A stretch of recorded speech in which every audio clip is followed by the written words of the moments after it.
let's see.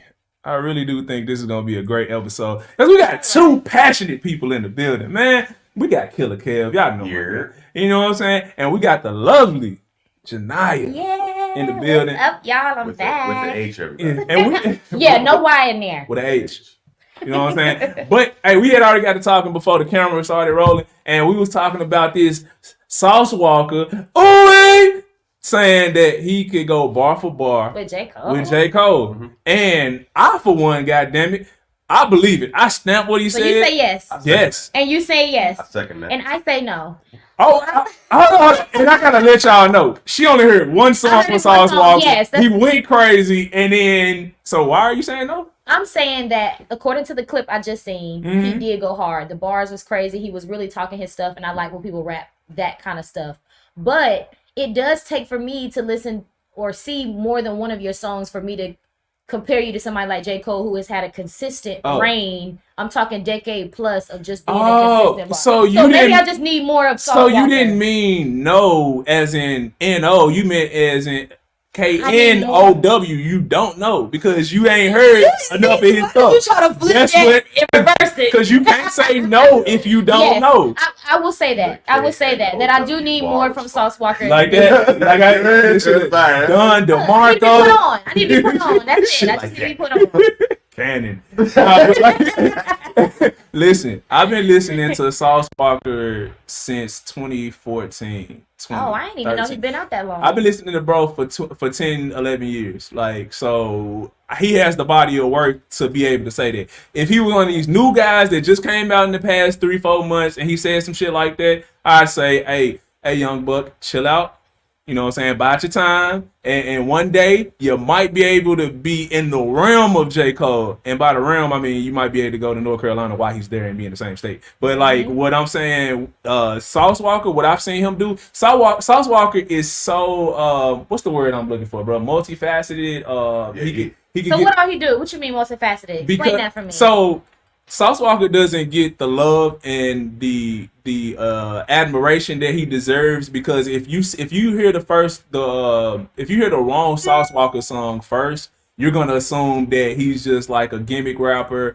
He talks too much. He's really loud and boisterous. He's really like the Busta Rhymes of our times. Like he's really animated. But if you get past all the animated shit and the antics, it's bar after bar after bar. The nigga can give you like this up-tempo shit that's crazy where he's just barring you down, but then he could slow the shit down. Like so here's my question. Here's my question. Okay. If you could put him in a category of a style of rap or kind of rap, what would you do? Because in my opinion, I've never heard a radio Sauce Walker. You know, maybe he does like underground or some stuff that you got to look up. But what radio? Early Migos without the ad-libs. Give me his most popular song, maybe. So this is where I gotta stop you there because we're going down a path that doesn't really explain. It doesn't. Because J. Cole don't have the same lane like what we're talking about because he got a couple of radio hits. But if you're a true J. Cole fan, you're gonna say things that don't come like you gonna talk about the shit he did. When Jay-Z was co-signing him. So what we like to do here at Whole Lotta Cap is we like to give context to every conversation that needs to be had, right? So answering that question just on face value wouldn't add enough context to where it explains why his career isn't where it should be. So Sauce Walker is very outspoken. He's his own boss. So he owns TSF, the Sauce Factory, and he has a whole bunch of artists up under him. So places like Texas, California, Florida, Tennessee, you can in New York, those places are so big that you don't even have to go outside of your state to make it. So he has all these Texas guys signed to him in Houston, and he's making money off of them. The thing that comes along with being your own boss is you begin to talk and say exactly what's on your mind, which can rub other people the wrong way. This man was into it at one time, all at the same time. He was into it with Drake. He was into it with Uzi Vert. He was into it with Lil Yachty. He's the biggest person. The person that he's into it with the most is Young Thug. all of them for different reasons. A lot of those people stole his style. They stole like stuff that he was saying. They stole a lot of the sauce, and pun intended. They stole a lot of his sauce and ran off with it. So is he the one that did that video? I saw on TikTok and went viral. He was like, "Freaky frog ass nigga." Yeah, that sound like something he would say. That was him. He went off. Okay, he's into it with all these dudes for different reasons, but most of it goes back to them stealing his sauce. So there was a clip of Young Thug saying that he didn't know who he was or whatever. Well, he told somebody he didn't know who he was, but then one of Young Thug's closest associates was like, "Oh no, like, bro, we be listening to your shit at the house all the time." So when Young Thug said something that he had already said in one of his songs, he was like, "Nigga, you acting like you don't know who I am, but you stealing my shit." Same thing with Uzi, same thing with Yachty, and with Drake. Drake is always saying what? Houston, Atlanta, Vegas, right? Right. And he's always in Houston. He so being down there, he knew that Sauce is the one who's running Houston on the rap scene, and he told him he was gonna give him a feature. He never gave him the feature. Sauce felt some type of way about it after it didn't happen in a timely enough fashion in his eyes, and so he went out to Drake and he dropped the coldest Drake diss song I've ever heard personally. And so, you know what I'm saying? So that's the context. I ain't giving you enough credit. I just need to be put on. That's it. I'm gonna listen to you more after this. Yeah. If you like Russ, it falls within the same lines of Sauce Walker because they both are their own boss and they both put out quality music. I like Russ. And they don't have a backing like you think. Like Russ has a huge following. You'll never know because he's an underground artist and he doesn't get that radio play like let's say a Drake or J. Cole will get. But you speak about him in certain areas, they're like Russ is like that. Like, you know what I mean? Yeah. Like, so, that's the same thing with Sauce Walker. I mean, like, so when I first, like, hell, you put me on Sauce Walker. I was just like, what the fuck is that, right? So and then after that, I was like, okay, this is kind of hard. So that's why I'm like, you know, sometimes you just have to listen to the right song to get you put on to it. That's why he said, if you listen to the wrong Sauce Walker song, you're going to be put off real quick. Yeah. But he has so many different versions of songs where any casual fan can pick up on it and say, okay, I can fuck with it. Yeah, because he got shit. He has these songs where he puts so much passion into it. Like, where the fuck was you at? Where he talking about like people who be claiming the hood, but they wasn't there when they was going to war for the hood, when they was putting on for the hood. But now that the hood is what it is, I done put on Fifth Ward or wherever you from. You done put on so much for it that now everybody want to be a part of it. But like, soon as you got on, you ran. Like, you went to another city. You did, you know what I'm saying? But now you want to claim it now that it's the hot thing to claim. You know what I'm saying? Right. So he got songs like that. Which is true. That's facts. Exactly. He got a song called Family. Like, if you heard that, it's a whole goddamn song about how his homie's sister got pregnant by one of his homie's friends, and his sister was underage. So when he got her pregnant and then he found out who did it, you know what I'm saying? He wanted to kill his homeboy. But now it's tougher than that because this is your niece or nephew's dad. But your niece or nephew's dad statutory rape your sister.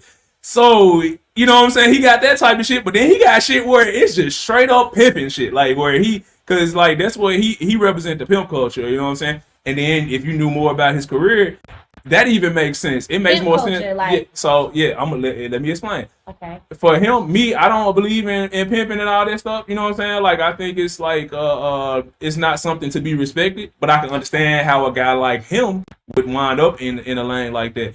He was raised by his father. His mama was a drug addict. She was a stripper and a prostitute.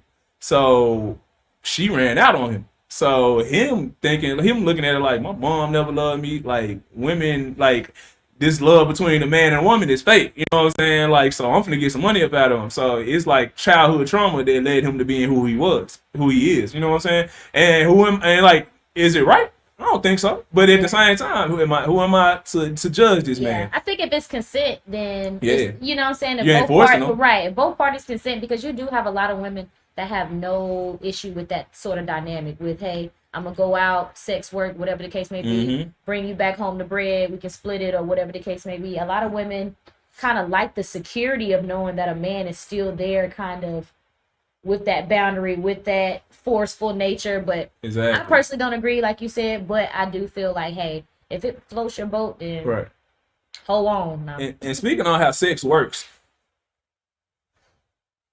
Erykah Badu got the cover of GQ Man of the Year award magazine. Yes. Which this is like the second week in a row we talking about this shit Kim because K like was Kim one of K them, was just yeah. on it. What the fuck is going on? How does sex actually work? Because like apparently Erykah Badu definitely knows that she made Andre 3000 eat twigs and shit like that. she made Jay Electronica stop rapping. Nigga dropped Exhibit A and B and we never saw C. What she do to Common? Common turned into a straight hoe after her. Well, I don't know about that. Maybe they was a woman taking it down like that. He done ran through a couple women in the industry. Yeah, Common's roster. He's one of the Lori Harveys. Man can't be a hoe, but I digress. Yeah, talk about it. Neither can a woman, but I digress. Excuse me. So a woman can be a hoe. Absolutely. Any human can be a hoe. I guess we're gonna divert into this conversation. It's like all lives matter, black lives matter. Why can't a woman be a hoe?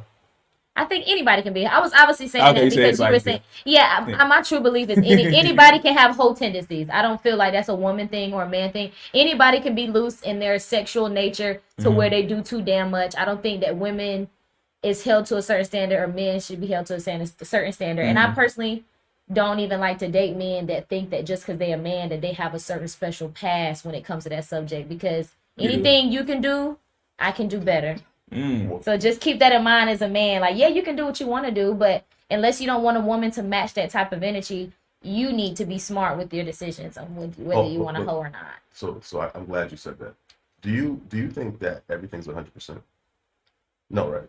Nothing's 100%. Yeah, because you just told me yesterday. You just told us Monday. You weren't even here. So Monday, you were saying that there are things that men should innately bring to the table that women should look for. So how? Because you're highlighting the fact that you believe that there are two set of rules for. There are social norms. So what you're saying now is going. It's that Shaq and Kobe connection. That's that television. Listen. Am I gonna deny that there are societal things that men can do, women can do that men can't? Absolutely. We're not going to sit here and say that that's a lie. I'm saying the relationship I choose to have with whoever specific person, I choose not to go by those societal standards. Gotcha. I want us to talk about what works for us, what I allow, what you allow, and if it don't work, let's move on. But I don't want to come into a relationship with a man and he thinking like, nah, I'm a man. I want you to know right now I can do this, and if you do this, it's more fucked up. But if I do it, it's like, bro, let's not even do that. So the way she answered that question, so it's like you can't really go at it because she's saying for me, this is not what I would accept. Right? Yeah, I can't speak for all women. Because I was gonna destroy that argument, but then we can't generalize anything. I was ready. She said, I'm gonna accept. I told y'all this on Monday. Everything we talk about, it can't be generalized because everybody think different. You can't say all women or all men in anything because it's just not true. That's why I said nothing's 100%. So we can speak in a general sense because we can't sit there and say Janiyah doesn't do this, but everybody over here we know Janiyah don't do that. So you got to understand nothing is 100%. So if we say that men can be hoes and women can't be hoes, that's an opinion. I can't say that that's wrong. It's not a fact, but it's a perspective. Here's the question. If you were down bad, right, and you wanted to just get your shit off, you can go to your inbox right now and find somebody tonight to have sex with. Yes or no? Yes. Okay. We can't necessarily do that. We have to take them on a date. Some could. Y'all talking about you two in general or men? Answer this question. I mean, answer this question. Nothing's 100% correct. Yeah, I could go fuck something if I wanted to. Exactly. But who is it easier for, me or you? It's always gonna be easier for the woman. So you ain't got to say shit. You could just send a nigga inbox. What's a pussy sign? Or you can send a nigga a kid. You can send a kitty the cat. You could text somebody the cat emoji. Send them the eyes. You know what I'm saying? In the eggplant. I might send it. But here's the thing. Even though women have the option to do that, conversation first. Even though women have the option, it's easier for us to do that. The chances of women that I know, I'm not gonna sit here and say all women, but the chances of the women I know doing that compared to men fucking off is not the same. Yeah, so you're leading us to our point. Like, you walked into the door. No, you walked into the door. I'm gonna ask you. We're gonna go down this road. I'm gonna ask you the question. I'm gonna ask you this question. And I'm gonna allow you to ask me the exact same question back. So, oh man, have you ever had a threesome before? No. With two men? No. Okay. Ask me, would I? Would you? Yes. Have I? No. Okay. Why haven't you? It just hasn't happened. It just hasn't been it's not something I've cared about actually facilitating. I feel like if that situation would ever happen in the moment, if it was that's different. But I'm not actively out here like, man, I want to try this, so let me get two guys together. No, but I feel like just like it's a fantasy for men to see two women go down on them because they love women, and why not see double and love double of what you love? It's also natural for a woman to be like, damn, I love a man, I'm attracted to a man. I be saying that shit all the time. What's wrong with wanting to see double of that? Like, I'm a heterosexual woman that's attracted to men. Two niggas eating coochie at the same time is nuts. Yeah, it's still unless you got it's like a wild coochie. I'm obviously not that. I don't have a penis. I can't have two dudes. I'm not gonna negate nothing she say, because I'm actually more shocked that more women don't think like that. As far as they can't say it because niggas are gonna judge them and look at them crazy. I just don't give a fuck. Women actually women are the ones who tell us how to treat them. So that's not how they go. A woman could tell us that, and guess what? You just told us that. No judgment here. I'm actually surprised more women don't feel like that, because, like you said, when we see two women that we're attracted to, we would love to fuck both of them at the same time. Absolutely. So it's shocking to me. And we watch lesbian porn. Why is it shocking though? We watch lesbian porn because it's a taboo thing for a lot of women. A lot of women are not going to openly sit there and say. And that's what I just said. A lot of women that way. I'm saying we're shocked that they don't say that. Like, because they'll tell you everything else, but then when it comes to that, a lot of women say they're turned off by gay men. And they don't watch gay porn. Do you watch gay porn? I have watched gay porn. Okay, so most women are going to say they don't watch gay porn, which is crazy to me, because I'm watching lesbian porn. I would say this. You know what I'm saying? I watch lesbian I'm a porn. woman, so obviously the conversations I have with other women are different. It's more comfortable for us to tell each other that. So me personally, all my bitches and everybody I know feel comfortable saying that, but I can understand y'all not having the experience of women just telling y'all that. But why do women tell me like, yo, I like sucking dick, I like doing X, Y, and Z. I done met dudes at the club. Let me get finished. I done went home with dudes the first night I met them. You done told me all this shit about you, but you won't admit to watching gay porn, which has nothing to do with me. Like, that's kind of wild. I can't speak for women that do that. I feel like shame on you for being ashamed of what you love. Like, who gives a fuck what niggas even think? I'm the type of woman like. Whoa, the venom. Who's coming out? What do we do? I'm like over here in my Pokemon mode, but like, or Naruto, whatever. But what I'm saying is, I don't feel like anybody should, even men. Like, some men be into certain things that they would never comfortably say around their other guy friends, or that they don't feel comfortably saying to a woman until you get them in that intimate sexual space, and now y'all doing things that you also was like, dang, I didn't know you was into that. It's just like, I don't know, some people feel comfortable admitting certain things and some don't. But so this fantasy of being with two men that you just said you have, how would don't make this about me. I'm just questioning how would this even take place with you, knowing that you don't, a man can't just come up to you and say anything, right? Like, there's certain, you carry yourself with a certain, elegance. Like, how would this fantasy even, how would this even pop out? How would this even gonna happen? That's a fantasy. I don't know if it will ever actually happen in real life. That's what fantasies are. Fantasies, sometimes they come true, but sometimes they just stay in fantasy. Some of them do happen because it's easier. Like, I've had certain fantasies that I've been able to accomplish because it's just easier to make it shape. But with a situation like that, it's touchy because a lot of men think, well, if two men willing to do that, they might not be all the way straight. And it's a lot of politics that come into that. And I'm not a political type person. If you are a straight man and y'all are both straight men and comfortable in y'all sexuality. Wait a minute, hold on. You talking about, I don't think you're going to have no problem finding two dudes to have sex with you at the same time.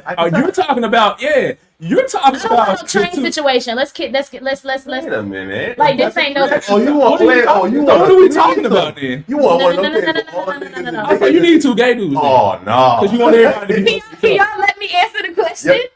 All right. Go ahead. Let me answer. Next. In a fantasy in my mind. Okay.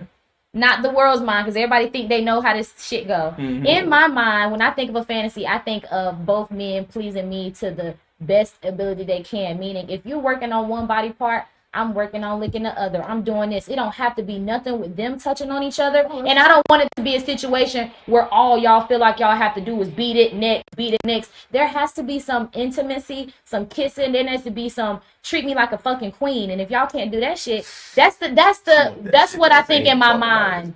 I'm thinking about feeding grapes. Like, I'm talking about like, baby, you want your toes sucked while you so y'all still but then so that's not gay. Don't make it seem like that's gay because you said I want men that are not fucking each other, obviously. But you said you wanted both of them to eat you out at the same time. You said that, right? No, I didn't say that. I thought you said I used the scenario. I said just like men.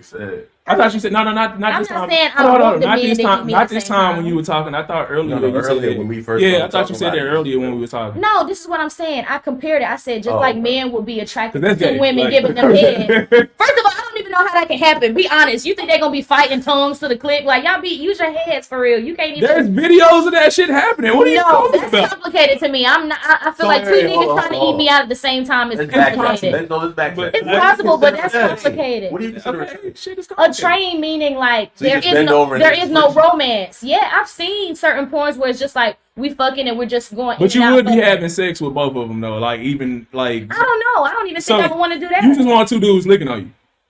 Licking on me, touching on me, massaging me. Yes, I'm gonna be pleased. That's what she wants. Yeah. So it's not sex. It's a fantasy. It's just a good time. A bunch of men feeling up on her. Not a bunch of men. Chill, pause. God damn. Just a tag team. Just a tag team. Not even a tag team. That sounds so bad. Tandem. Bad verbiage. You just Can we say tandem? Is that cool? No, I don't know what. Okay, you want the people that you've chosen. Oh, no, listen. The people that you've chosen to be heterosexual men. All right. That are comfortable, that both are infatuated with me and comfortable with doing whatever I want. I'm literally feeding me fucking grapes. As long as they get her aroused. You gotta be kind of gay anyway to do all that. Because if I'm not gonna go lick what this nigga just licked. Like I'm not even smoking a blunt behind a nigga who just smoked. Yo, I used to say that shit back in the day. We are different. I feel it. I'm just saying. I think them niggas. Don't forget that. I'm like niggas pearling the blunt, passing it around. Yeah. I'm like, where's that? You ever seen nigga roll a blunt? They licking the shit out of that motherfucker like it's a harmonica or some shit. Like, yo, all right, man, fucking Bleeding Gums Murphy. Like, wet as shit. Yeah. Y'all smoke? Nah, I like just like. So if I'm in Cali, if I'm somewhere where it's legal. I was in New York. I smoked when I was out there. You smoking for real, but you of course not. I'm high. My first time smoking was 2 years ago on my birthday. My drug is fire. Huh? I'm a smoker, so. 420 friendly. You're a woman too, but it's different. Absolutely, men. 420 friendly all day, every day. I just ain't smoking behind no nigga. My drug is fire. Hey man. Amen. Hey man. But anywho, this is off to a great start. You alright? You good? Yeah, I'm good. The little lady over here. I just want everybody to know that what she described is not a threesome. What she described is literally just like super. And that's okay. I just said it was a fantasy. I don't even put a title on it. Yeah. I'm not putting a title on it. It's just a fantasy to me. It's like a kitten den. It's like it's a lot of. It's just play. You remember back in the day when you were a kid, like, you was watching that softcore porn. That's what it is. It's like she wants to be caressed and loved. I actually know exactly what she's talking about. I've seen porn like that. There's a new porn site that's specifically made for black women. And, oh wow, you would know, huh? Yeah, I would know. Okay.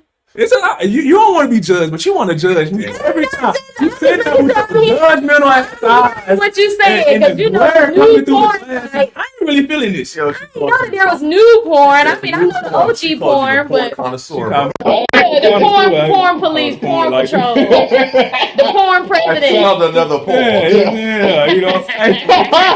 So tell us about this newfound. There's a porn site for people like yourself, goddammit. For people who like it's specifically made for you, and you literally what you just said. So it's just black women, you said? Yes, it's made specifically for y'all. It's called BLK or some shit like that. But basically, it's like all these women like they're making it's storylines to all the pornos, to everything. Like so, it's like a Tubi porn. Kind of, but like it's more the camera. It's the cinematography for it is like way more on some romantic type shit. It's like it's a backstory for everything. It's not just fucking, and then like they making love to the women and all that type of shit, and vice versa. So Yeah, they got some shit like that for y'all, man. All Interesting. Right.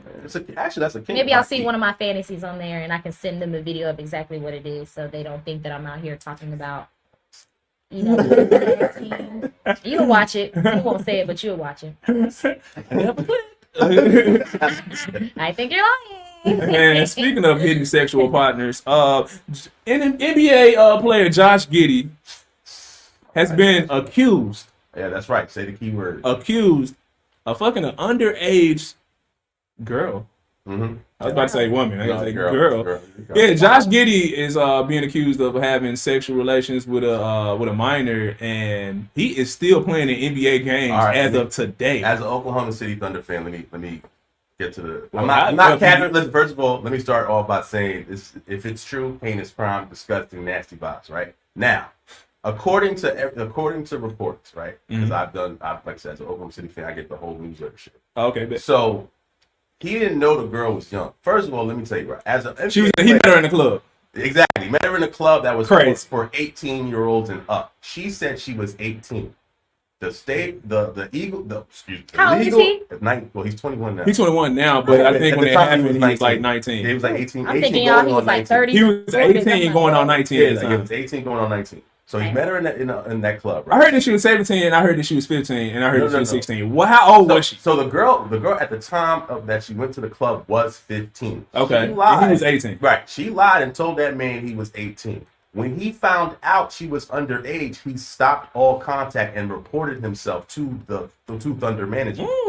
So there was a time last year where he wasn't playing. They labeled it as an injury. No, it was because of the issue that took place. Thunder reported it to the NBA. NBA said nothing about it because they was like, we don't have anything to really go on. So then comes out the girlfriend, I think, exposed it and was like, oh, why he not respond, XYZ. And then, then all of a sudden she started lying. Then she was like, oh, this mad TikToks, all the videos that you see with this man doing all that crazy shit was from last year when they first started interacting with each other. So he hasn't said anything, rightfully so. Don't get yourself in trouble. So now, because it's a more popular story now, this is why the NBA is saying, "Oh, we're launching an investigation XYZ," because they found it was new information to the investigation because they had closed it. The shit was closed. Hey man, Stellar's fucking reporting. I ain't know that. Hey man, this is crazy. You adding all types of. That's why nobody's saying anything. Okay. That's why you see everybody kind of being real quiet about it because he had already said, "I fucked up and did this." They all told him this, that, and the third, but now it's coming out because the girl's friend was like, "Oh, we was friends with Josh Giddy, this, that, and the third. Here's the TikToks of proof," and the girl's not saying anything. In fact, as of today, there was the friends that's been running their mouth. Right. Oh, mind you, the girl's family was fully aware of all of this. Fully aware. He was taking pictures with her brother, her parents was at the house. Her parents are refusing to press charges or say anything about the case because they don't want him to go to jail. Right. But and the parents know that their daughter lied about that. Yes, okay. that's another reason why they knew his age though. Charges. They knew his age. Right. Though. But when he found out, and then they was like, so they stopped talking to him. They didn't know. He didn't know. They just thought he was young until they saw him on TV and was like, "You Josh Giddy?" And he was like, "Yeah." He was like, XYZ. And it was like, "Oh shit." So that's when he stopped. So that's why the family doesn't want to press charges because of the fact that they know the daughter lied and the daughter tried to set him up. Do I think there was little money involved? Of course there was a little money involved because that's somebody's livelihood you're playing with. Is the overall situation nasty? Of course it is. But there is now talk. We're saying Josh Giddy might be a victim because how did she get into the club? Why wasn't there no proper precautions to prevent? And we can't make this man look like he R. Kelly. Right. This is crazy. Because there is proof. The Thunder did confirm that he did tell them that, yo, I fucked up and I messed with this girl that was underage. And they opened an investigation, which is why there was a time last year when he was not playing. Now, question. Do you think that there should be an obligation for any celebrity, this could be artists, sports, basketball, whatever, for them to really find out real information of these girls? Absolutely. Absolutely. Like ask for a real you should ask them their age, but I don't think that you should as a regular civilian walking around you can ID anybody. No. I asked you what your age was earlier off camera and you told me what your age is. I'm taking it at face value. I'm not trying to go find out more. Honestly. And I never have. So have I been tricked before? Yes, I have. Huh? Maybe she looked, I guess, her age then. If he really didn't know, she might have looked mature. He's young as hell too. Right, I don't see what he saw because the girl looked young as shit. But I mean, I don't. He was 18. Right, I don't see He's a baby too. Yeah, I don't see what he saw. But I mean, maybe he saw something and he was like, you know what? This is what they look like. He was in Oklahoma. Oklahoma girls all look the same. I don't know. Can't put it like this. I'm from Memphis, which is in Tennessee. In Tennessee, there's a law there's a 4-year law. The Romeo and Juliet law. Yeah, so if he was 2 states over, this wouldn't even have been an issue at all. Like technically, in it's kind of OKC, crazy. it's not an issue because there is a Romeo and Juliet law in OKC, but the age of consent in OKC is 16. So the problem that's in question is when actually did he start talking to the girl? Was it 15 or 16? Because if it's 16, this is a non-starter. He's just a weirdo. But well, not even a weirdo. He just didn't know. Right, he just didn't know. Like, but that's how people are looking at it, right? But in hindsight, when did the actual situation take place? Was it 15 or was it 16? Because technically, he is protected under the Romeo and Juliet law. People, put yourself. I can say this. If you wondering how to go about this situation and how you should feel, just if you don't have any kids, just imagine having a son, and your son was lied to by somebody about their age. Would you want your son to go to jail? Would you want your son to lose his career? Would you want him to be vilified for believing a lie that somebody told him?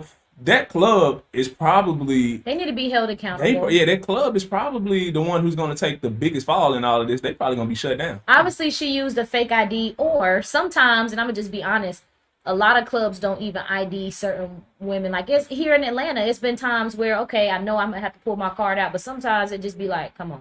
So I do feel like some of that should fall off on whatever that club was. Are y'all going through the proper precautions that make sure everybody is in here of a legal age that's supposed to be in here?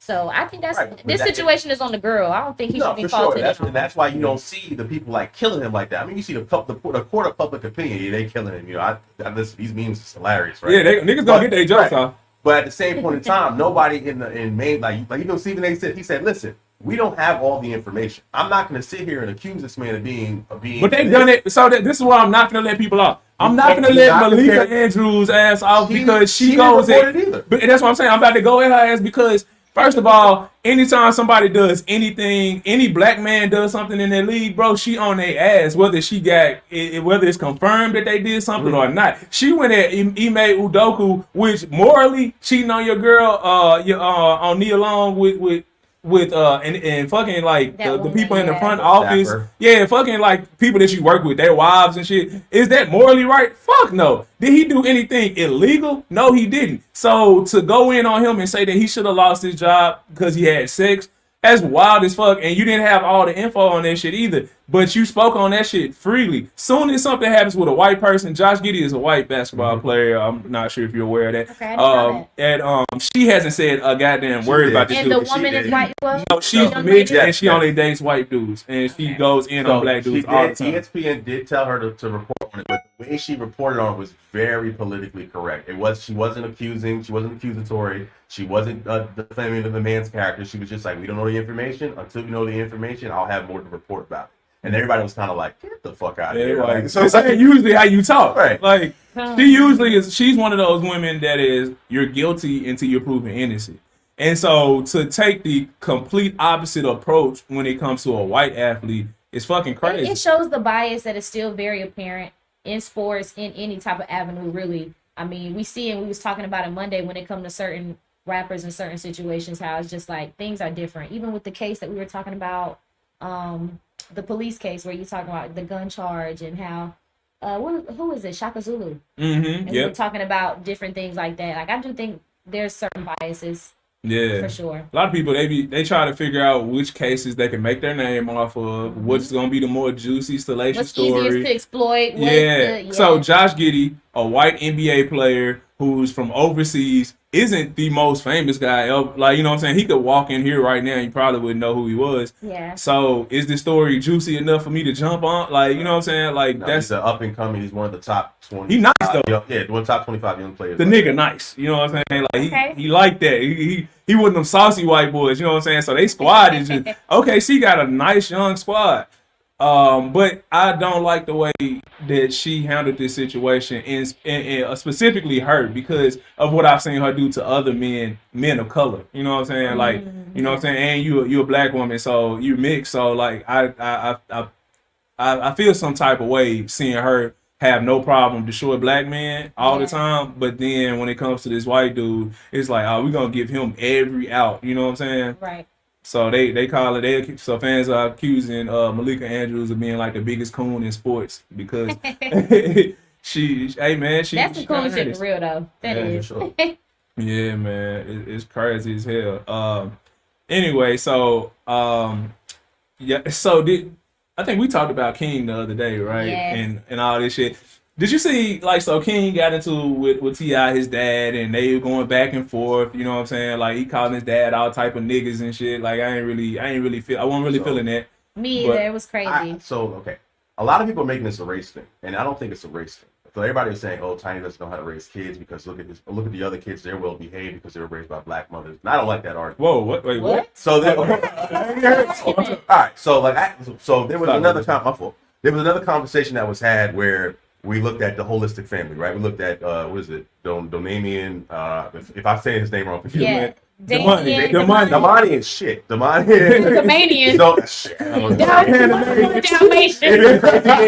Right? So you got a Panamanian kid. You know, then you got motherfucking, what's it? Is it Messiah? Messiah who looks like T.I. in the 70s. We got that nigga. Then we got Jay. So all of those kids, right? The baby is a fucking beast. She's singing. Her singing is amazing. Yeah. So the whole family is just well behaved in the life, right? And then you got King, who I never seen somebody who was born with a silver spoon that wants to store it back in the streets and go back to the streets. Yeah. It doesn't make any sense, right? So King wants to make a name for himself, right? Everybody has their own lanes, and here's King, right? King, you know, they joke on King. They say he got capital teeth. You know, even your dad's making fun of you. So he feels like the black sheep, right? So he has to do more to get the attention. Overcompensate. Right. He has to do more to get the attention that the other kids are getting naturally, right? The youngest one, they're more talented musically, you feel like, right? Or they have the image, right? They all have their own paths. Like beside, he's not a rapper. He does like eclectic rock and roll shit, right? And then you got I just heard a song from him that was actually decent though. Yeah. Delina and Messiah has really good music. I like their sound. Now I'm talking about King. I just heard something. We knew that it was good too, but I just heard something from King that was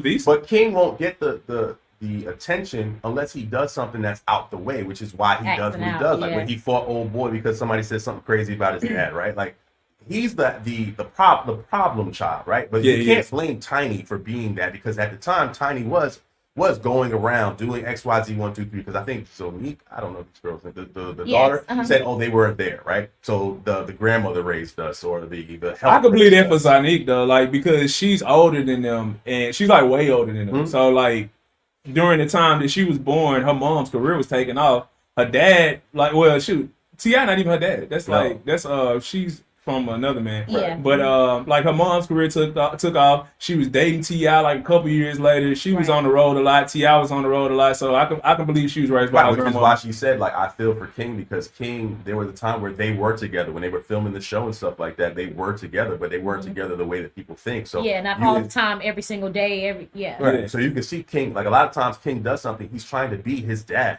And you could see that a lot when he talk, the way he talks, the way he operates, the way he maneuvers. He talks like T.I. when he first started, and he wants to be that because he looks up to his dad. Meanwhile, his dad be telling him, "Calm the fuck down, bro." Yeah. I don't think it's the fact of him looking up to his dad. I think he looks up to the culture that his dad is more familiar with. That's what it is. Look at how he talks. Look at how he talks to his dad. He don't really. There's no true reverence there. Like he was literally almost talking and checking his dad like he was a regular nigga on the street. Yeah, I know in my house, my daddy would have probably punched.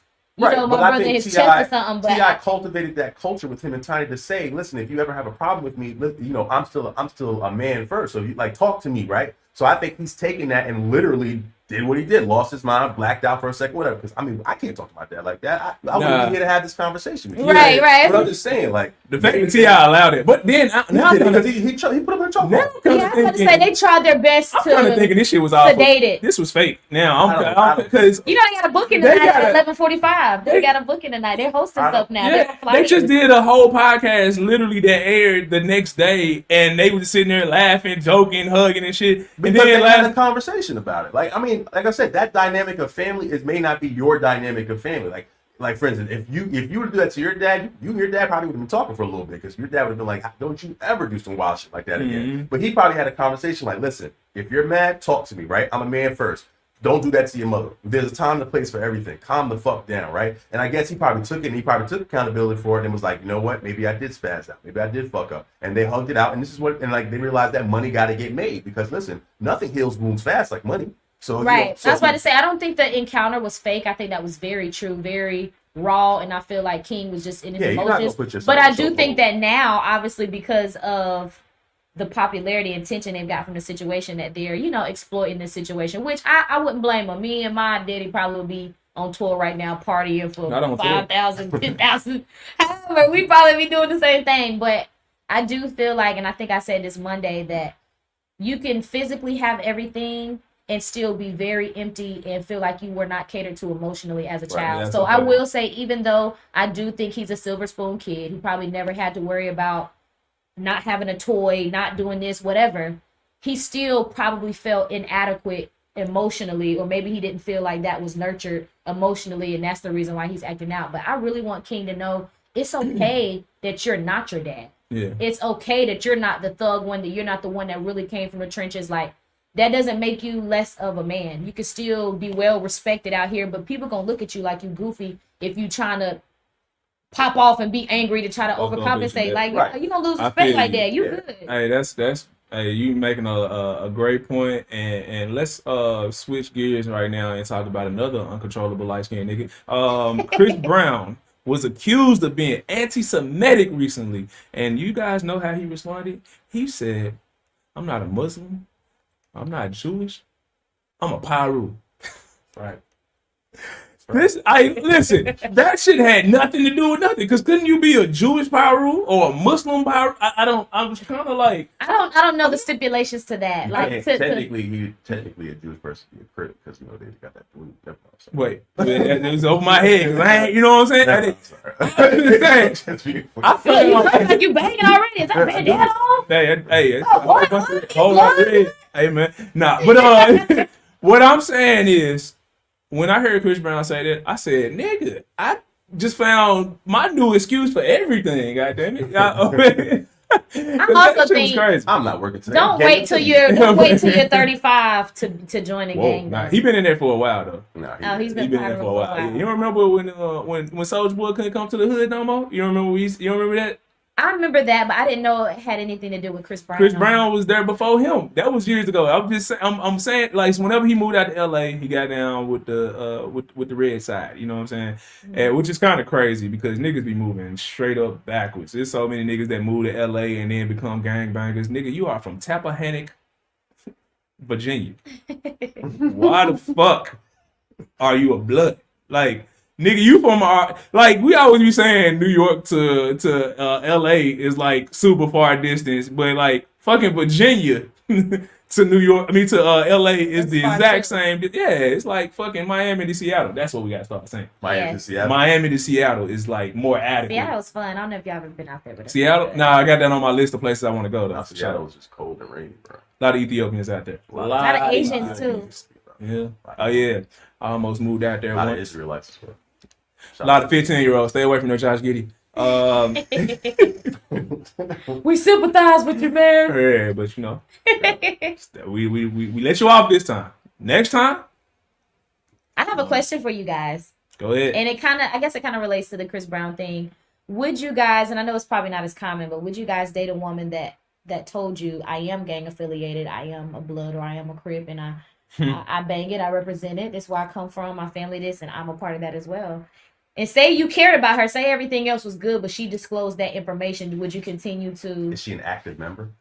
Yeah.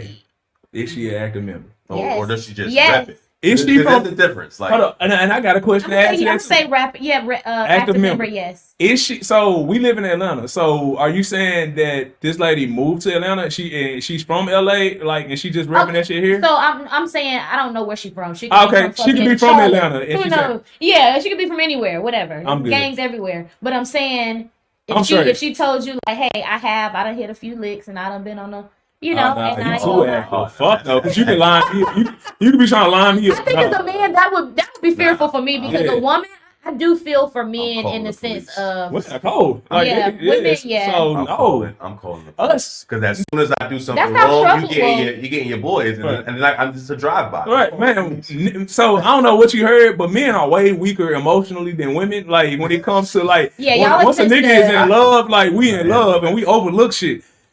So we wouldn't even think of setting up a woman that we're truly in love with. A woman, on the other hand, she could pretend. Strippers can love you, Strippers make a living off of this shit. They'll make you think you are the coldest nigga in the world. Please help. And so this is the only way you know a stripper really like you.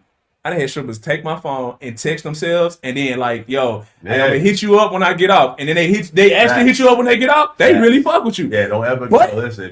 If a stripper gives you their number. And you don't verify, that's the text now number, brother. They fucking with you. I always verify the ones I like. Like I would be like, call me, like in front of him, so you can see it. But if I don't, not on that type of time. I've seen strippers tell it. I've seen a nigga holler at a stripper, and the stripper and like the nigga was like, the stripper was making them feel like he was that dude. But then she hit him with the price. Like then, like nigga, she ain't fucking with you like that. Like she hit you with a price. Her job is illusions. It's to serve a fantasy. Yes, she's a magician. So no, y'all wouldn't date I couldn't actively date a gang member. Now, if he was a reformed and said, "Look, baby girl, I lived a life that I can't take it."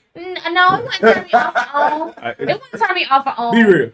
I'm gonna tell you what. If I'm being real, I like a man that's that in between. I like a man that owns a firearm, if possible. If you don't, I'm not gonna look at you any different. But I like a man that owns a firearm and knows how to protect himself, but not actively out here. You know what I just thought? And trying to shoot niggas and starts trouble. So you want to that. You know what? John Wick? Yeah, John Wick. Jane Wick. So if that's the John of my Jane, that's so bad. Hey, Kev, you know where my mind just went when she said, I like a nigga that owned a gun? I was like, yo, this would be funny as hell if Kev just put his gun out right now. I put it right there. Like, that shit would have been so funny.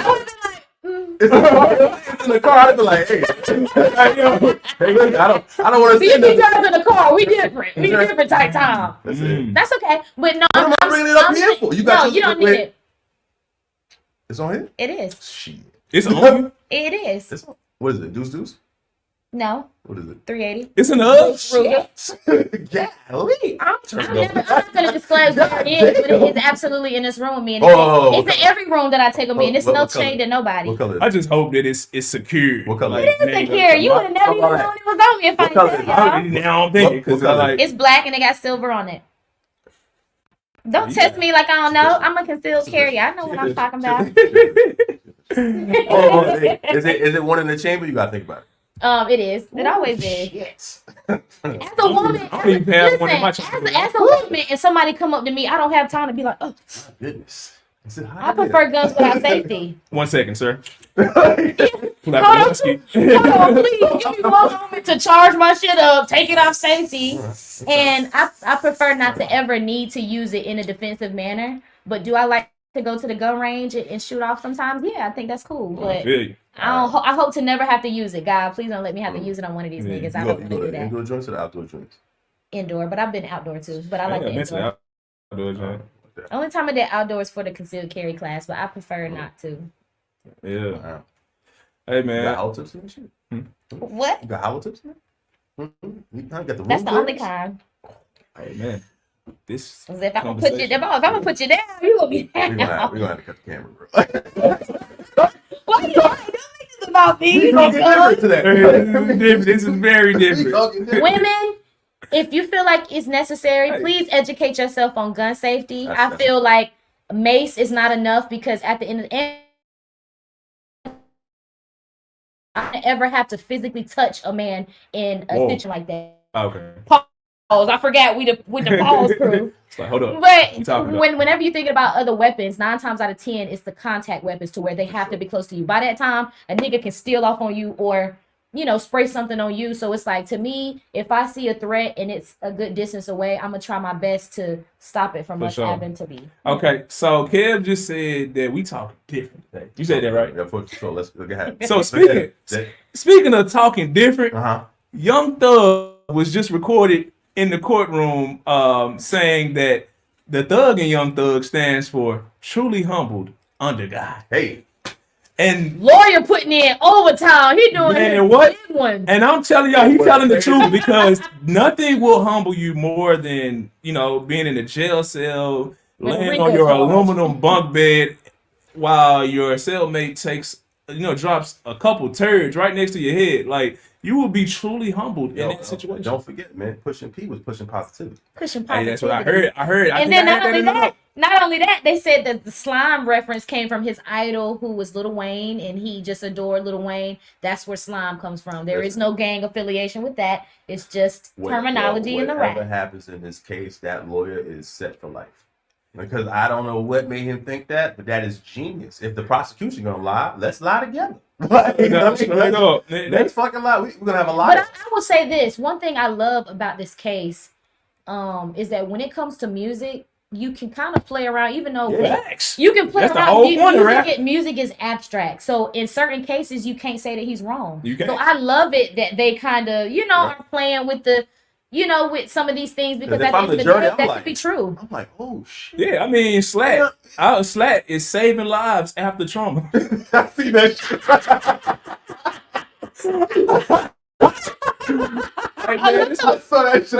Saving lives. And people was reposting me on their stories and shit. I didn't know people could tag me in their stories that I'm following.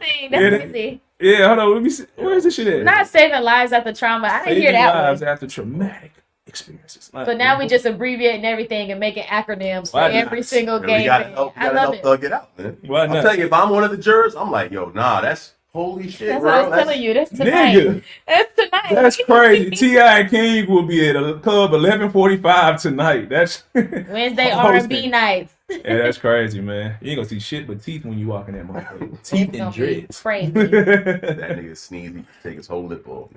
I will say my goal for this what I hope for Young Thug is, I hope that if he does get time, that it's not a long time, and I hope that he uses this as a lesson learned. Meaning, still be authentic to you, because people got to realize Thug is one of them people that's truly Atlanta, that truly seen these stuff that he's rapping about. So how can you blame rappers for having a certain type of vulgarity or something to their lyrics? This is real stuff. Like, this isn't to somebody else. You can't relate to murder. You can't relate to drug dealing. You can't relate to cooking up rock or whatever. That's their experience. I don't feel like he should stop rapping about that stuff. But what I do feel like they should stop doing is dropping specific details, and this nigga got popped in Lennox, then he got popped in, like, they literally putting out details of factual stuff that happened, and I feel like that's what kills it. Just keep it abstract. Don't talk too much.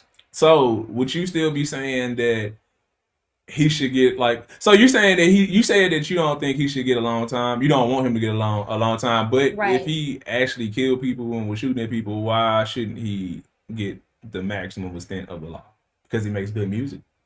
No, I do feel like everybody has to have some repercussions to actions.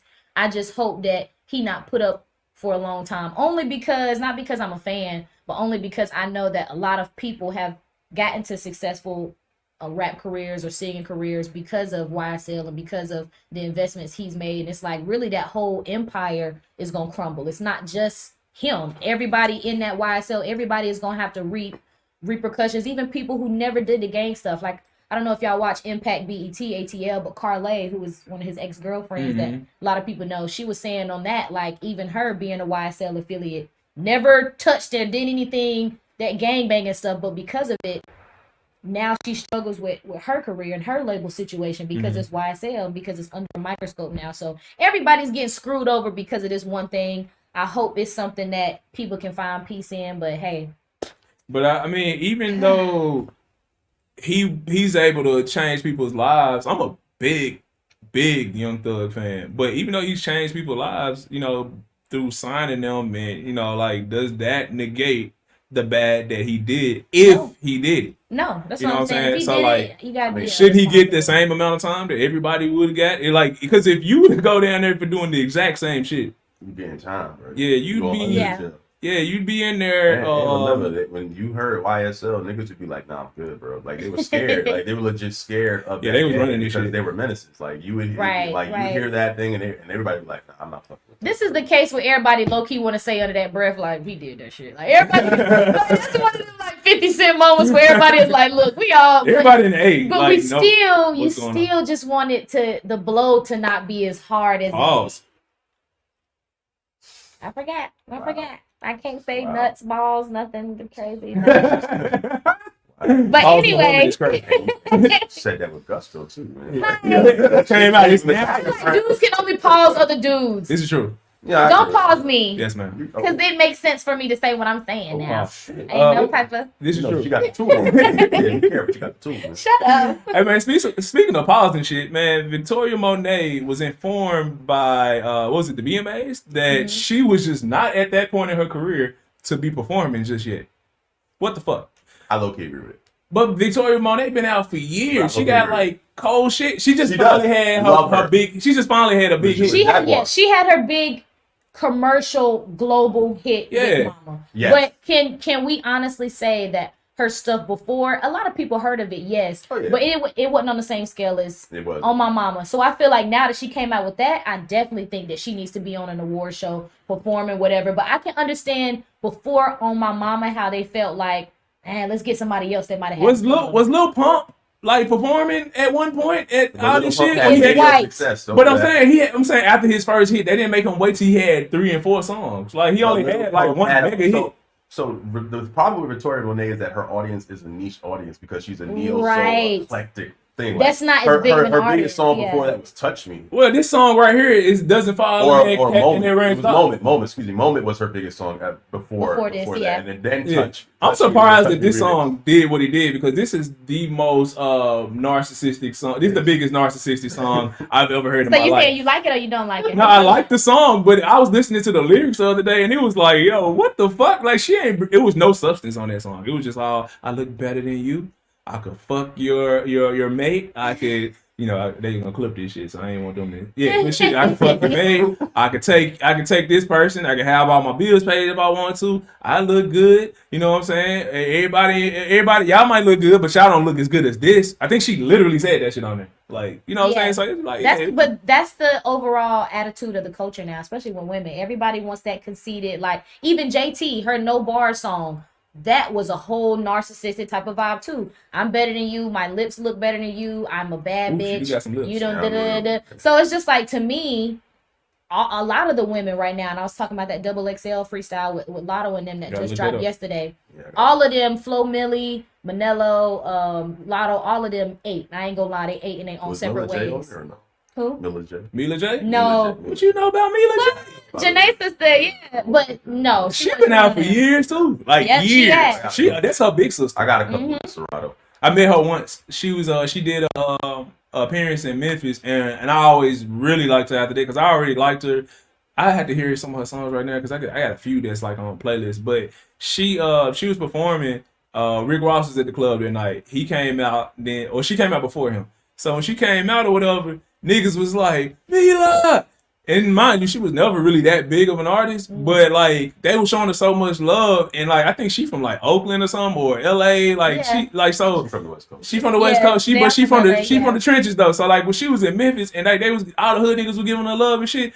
Like this one nigga, I just never forget. He climbed up on like the band, like wherever she was at. She was like on the she was standing like on the stage. She told the nigga he was like trying to climb up to her, and she was like, "Come on."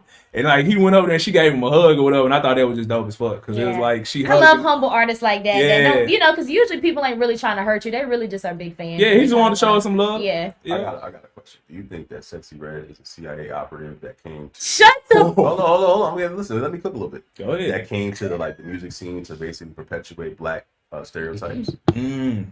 What would make her different than Kaya? No, Kaya. What would make her different than Trina? What would make her different than Anita Howard? When have you ever seen Trina and Kaya dance pregnant barefoot on the stage. I mean, the pregnant part is like y'all was saying this before she got pregnant. So and Cardi B was pregnant. Cardi B was pregnant. Sierra's twerking her ass pregnant. We don't count Sierra because she's married. So she's still shaking her body. This seems like Sierra's protected by God. Shout out to Russell Willis. All right. So listen, what I'm saying is, listen, this isn't my question. That's why I asked. Now the reason why somebody said that is because it was just like Sexy Red. Her lyrics have zero to no substance. Even JT had a little bit of substance in her record. So did Kaya. So did Trina. Stuff like that. Even if Kaya wanted her neck and her butt. Zero. That's the only one we know. She wanna fuck your best friend than your sister. Lie to you. All of Kaya's song also is a very basic. She wanna fuck your best friend and your sister. Yes, listen to that song. You put your trust in a nigga, stupid hoe, higher figure. If your best friend fuck your, he wanna fuck your best friend than your sister. You still talking to him? If a dude I know fucked my best friend and my sister, no, I wouldn't talk to him. Yeah, that'd be crazy.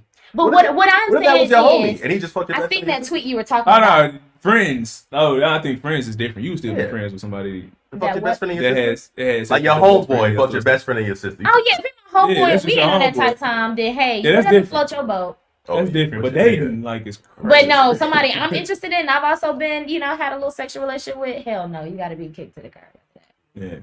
Yeah. I think that Sexy Red is speaking up for a certain demographic of women that is very apparent. The ghetto girls, ghetto section 8. She gangbang. She is a blood. There's a lot of women, and so that's why I was asking y'all about that women too. There's a lot of women in these country hood towns that are also just out there like a nigga. They gonna run their mouth like a nigga. They gonna throw up their gang signs. They tatted up like niggas. They live reckless. So hey, Someone said that Sexy Red makes music for women that do food stamp fraud. Food stamp fraud is crazy. Yeah, because how do you do that? So I can learn. No, I'm just kidding. We need all the sauce. Hey man, you said she's an informant. So speaking of EIA operative, speaking of informant, Chicago blogger Trench's News. Oh, I seen that. Y'all seen that? So it's been exposed that he is an informant for the government and the district attorney's lead witness in their case against the O Block 5. For you people who don't know, the O Block 5 are the 5 individuals that are alleged to have killed FBG Duck as he shopped downtown Chicago with his son, which is fucking crazy anyway. If y'all have ever been to downtown Chicago, it's one of the most beautiful places on earth. And so like most of the time crazy shit don't happen down there. But these men went down there and they gunned down FBG Duck, and this dude Trench's News, who is a known big YouTuber out of Chicago, and people take what he says to heart because he knows all these guys. He grew up all these. Actually, he's old. He's way older than all these guys. Because I don't know if y'all knew this, Trench's News is 37, so he's a lot older than these guys. Touching 40, right? Yeah, he's like. So I mean, for example, Dirk is like what 31, or like he's like 31 years old. All the rest of these guys are like early 30s. And he's almost 40, but so he was around. He saw a lot of these dudes growing up because a lot of these dudes are like late 20s or whatever. So he's speaking on a lot of this stuff. Come to find out, this isn't even his first time being an informant. He's 15 installments. They say he's got like $50,000, I think. Yeah, from 15 installments, and the last 7 installments were done in the last 3 years. Yeah, and then so he only got $25,000 for being an informant on this case, which got me to thinking. How much money is this nigga making or not making on doing YouTube? Because if you are willing to throw your whole career away for $25,000, that's not worth it. That is not worth it at all. $25,000 is fucking terrible. $25,000 for that particular thing. You don't know how long this nigga been telling. This nigga can make some people make careers out of telling. Oh yeah, Charleston White, whole career out of telling. The government was that Atlanta that was offering $80,000 a year to be a snitch, like a professional snitch. Mm-hmm. I thought about it. I mean, I really did. I really did. I was like, yo, I mean, I can tell. Fuck. I mean, Yeah. Potting is kind of like Charleston White made a career. I will say this. Mm-hmm. Did he have any affiliation or cool with any of these dudes? He's a GD. All of them. He's a GD. So he's a part of what they're a part of. Yes, he's a whole thug out here. He a whole thug, man, like snitch. And then, so not even his snitch, he a rat. Yeah, we didn't know why he was wearing this goddamn fucking thing over his head all the time. He always wears masks, like, you know what I'm saying? Like, and this is why. He wore the mask because so the people in the hood know what he looked like, but your average everyday fan won't know him if he's not wearing his mask. Yeah. So it's crazy, man. Like to think, your homie can hurt you way more than the op can, and this just proves that, like, to the 10th power. Like, this nigga was right there. Imagine that this nigga was watching you do everything, and you got a first-hand seat ticket. Just taking mental notes. Like, you was worried about that nigga across the street. That nigga over there in Parkway Gardens, old block niggas. I don't like them niggas. Like, whole time, this nigga over here lining you up. He's sitting right there with you, coming up with the game plan. Whole time, he texting Sheriff, Police Chief Wiggums, like, yo, it's First of about all, to go Wiggums down. is killing me because that's definitely a typical city white or black crooked cop ass name. That's the dude from the Simpsons, man. See, I'm a Family Guy person. I ain't care about the Simpsons. They watched all that shit. You know what I'm saying? Like, yeah. So it's kind of fucked up. That nigga texting them like everything, and he know all the details because he helped you come up with the shit. Yeah. Like, damn. Morgan Freeman has said in the 21 Savage album what the difference was between a snitch and a rat. He would know. And a rat sounds like more of what this guy was. Somebody who was involved in the life, knew these people, probably did some things with them, and still turned their back. So he a rat. Yes. Yeah. What's considered a snitch is, I'm a regular civilian. I just see you, a random person, robbing a store. Hey, it was him. I just see him come out. I snitched on you, but it's not like. I mean, I would snitch on a nigga, but I wouldn't call myself a snitch. I would say I'm doing my due diligence. You know what I'm saying? Right, that's a civil. Yeah, you're doing your. You know what I'm saying? Yeah, civil duty. Hell yeah, I'm doing my civic duty to get these niggas locked up, man. You know what I'm saying? Like, that's just how I feel. Shut it down. That's wild though. I wonder he probably can't come out in public. How you think his life is now that's been released? He gonna have to move the fuck out of Chicago. I know that. But yeah, before somebody try to touch him. Yeah. Pause. I was waiting for. I was like, you said don't say anything. Like, she wasn't talking about herself. You were talking about other dudes. I mean, I guess in that time it's a pause. Okay. Thank you. I'm gonna do a pause clause, like I said. For pause clause is cold. Yeah. I fuck with it. I fuck with it. Speaking of the pause clause, Chris Paul is trying to put a pause on referee Scott Foster when it comes to him refereeing his games, because in the last 20 times referee Scott Foster has refereed a Chris Paul game, they have lost 17 out of the 20 times that he's played. So they're thinking like, hey, this dude hates Chris Paul. It's already known. He's thrown him out of several of those games. And Chris Paul is an asshole, but to be favored in 15 of those matchups and lose 17 of those matchups out of 20 when Chris Paul has like one of the highest win percentages in the regular season of any player all time is crazy. So what do y'all think about these referees like just having it out for players and making the game about themselves? Well, Scott Foster, I mean, apparently he did say something wild about his son. I think that was the tip of the iceberg. Chris Paul said something wild about Scott Foster said something about his son. I think that was the tip of the iceberg. But I think but if you look at there was like a video that was posted on by a YouTuber that kind of showed that the 3 games that were won, they were only won by a total of 9 points. So it wasn't even. So there is a bias, and the NBA should look into that. But all the NBA really is going to do is just take them off those games. I mean, that'd be the easiest thing to do if they're not on that rotation. Just get another crew to go over there, because at this point there is a confirmed bias. We see it in real time. There's videos that support it, right, and the court of public opinion not gonna go for it. So I mean, we haven't seen shit like this since Dick Rivetta didn't fuck with who was it? I want to say it was Steve Francis. That's who he didn't like. Shout out to Dick. Hey, yo. Pause. Whoa, I had to pause on that one. What's going on? Wow, the sliding was crazy. Oh, but pause. Crazy. Hey man, yeah, this is crazy. So I heard something that shocked me even more than the record. It was like, so the reason why they won't fire Scott Foster, like, because if you're rigging games, you should ultimately be kicked out of said league because you are ruining the integrity of our game. Yeah. They say that the reason that they don't fire Scott Foster is because he is what the league needs. And he's what the league needs because they say that other referees are scared to make the tough calls during games. I agree. So if you have a problem with your referees not making the right calls because they like certain players or they're scared of certain players, those motherfuckers should not be refereeing in this league anyway. You should have everybody. He should not be a distinguished referee because he's the one that makes the tough calls. Why the fuck are you working in my league and I'm paying you to keep it right down the middle, and you're like, oh nah, you know, I like Melo. Melo is like, he was my favorite player last year. So like, I'm not gonna call this travel on him. You're ruining the integrity of the game, and so I would have never admitted that if I was in the NBA. I mean, everything has a human factor, right? So like, they're never gonna get it 100% right. This is why technology is taking over. If you look at baseball umpires get graded every time they do a game. So you have to stay within 93% or you get demoted, right? So like, there's a famous umpire, Angel Hernandez, can't call shit. But the reason why they keep him in the league is just because he has tenure, and he's one of the few people that kind of know the nuances of the game through and through.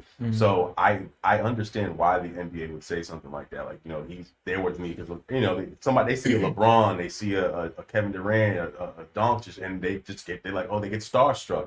So they might be calls that they seemingly forget. I mean, look at all the playoff time. There's always a bad call, or a call that was missed, or like you see a hard foul on one side and then you see another hard foul and they just totally turn their heads. So there is a really bad disparity. But Scott Frost isn't going to be the martyr that's going to be the one that get fired because it's going to be some no-name guy that's going to do some crazy shit because he has a man crush on a superstar, and you're going to see the disparity in real time. That's what's going to be the problem. Nah, facts, man. That's just crazy to me that like you got this big lack of integrity at one of the positions in your sport that you cannot afford to have like being questioned. You know, you are in essence like a hall monitor. You know what I'm saying? Like if I'm hiring you to keep the integrity of my institution, and you're doing the exact opposite of that, you're negating whatever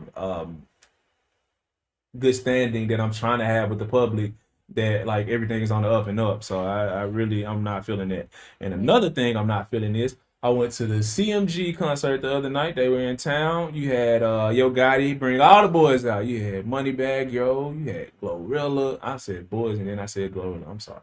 I was just saying like all the guys. Anyway, they had ESTG, 42 Doug. I'm pretty sure that probably was like one of his first shows since he got out of jail. So it was supposed to be a good time, right? So in true black fashion, I say I'm gonna show up fashionably late. I had just got back in town from Houston the night before, and I was like, you know what? I'm gonna chill today. Wound up getting free tickets to the show because I'm from Memphis, and one of my guys was like, "Hey, bro, hey, I got you. Here you go. Boom. Here go 4 free tickets." That's all right. We go to the show. I pull up with the homie or whatever. We pull up. The show starts at 7, right? We get there at 9. When we get there, we hear music playing that's not CMG music. We're like, what the fuck is going on? And we in line to get something to drink, so we didn't even walk behind the curtains yet. We like, okay, it must be in between acts, right? Nigga, we walk outside. We get tied seats at like 9:30. These niggas don't perform until 10 o'clock. I asked somebody in the audience, I was like, yo, has anybody performed yet? It was like, nah. Yo, your show starts at 7. You get there at 10. Who the fuck these niggas think they is? Erykah Badu? That's how it is. Lauryn Hill. Or Lauryn These Hill. niggas, yeah, you niggas think they Lauryn Hill. What the fuck, man? That's crazy as hell to me. Unless you would show up 3 hours late for a show, and then check ain't clear yet. That's what it was. They had that back You in. need that back end first, huh? But it's kind of crazy to me that it went down like that, because you show up 3 hours late for your show, you get on stage, but it's like 8 artists who have to perform. And then they were done by like 11:30, which meant they gave us an hour and a half of like 8 different artists. So I don't know what the fuck is going on with concerts nowadays, man. I really do just feel like, and I said this for Thanksgiving because we did with the same thing. There needs to be a case study on how late Black people be the shit. It really is, and it gets worse on certain groups of Black people. Case study is crazy. But it's like there has been such a negligence for the last couple of years of coming to concerts, like just not being aware of people's time. There's people that might have to go to work the next day. I mean, I think stuff like that is lame, but at the end of the day, I know it's gonna happen though. Right. Ain't gonna be no concert that's gonna start on time. Shit, we got there 2 hours late. Taylor Swift. Not Jonas Brothers. We got there 2 hours late, and it was the amount of people that was walking up as we were walking up was crazy. The amount of people that was in line buying tickets when we got there, and people that was in line with us. When I say literally thousands of people, niggas know they were gonna be late. Yeah, it was thousands of people. Late. It's crazy. But at least I know from now on, if I ever go to a CMG concert again, no rush. No fucking rush. My nigga, you need to get you a nap, an extra nap. Go ahead. You know what I'm saying? You need to go to the other side of town and smack something real quick. You know what I'm saying? Hey, do your thing, brother. Buy 2 rubbers. You know what I'm saying? You might have enough time for round 2. Yeah, you know what I'm saying? You ain't gotta get there early. You know, them niggas ain't shit. Who the fuck knows where they was at? You know what I'm saying? This is crazy. Them niggas I think Gotti got a PJ now. So you know what I'm saying? That nigga probably was coming in from Barcelona. I think that's how you say it. Not Barcelona. They say the natives say Barcelona. Yeah, he probably was coming from out there. So that shit crazy as hell, man. But anyway, I don't know. I guess people had to work the next day, so it was kind of fucked up for them. But you know who didn't have to work the next day? The owner of Revolt TV, because Diddy has just resigned. Diddy just resigned as the president of Revolt TV, or the chairman. He stepped down because Diddy's name attached to anything right now is not a good look. And not only did Revolt TV kind of separate, the foundation that he was also co-signing had just released him. I forgot the name of it. Yeah, it was the charter school. Yeah, the charter school had also posted a message saying that they decided it was best to go ahead and split from him as well. Yeah. And I've seen... He probably was glad about that, though. Showing up, like...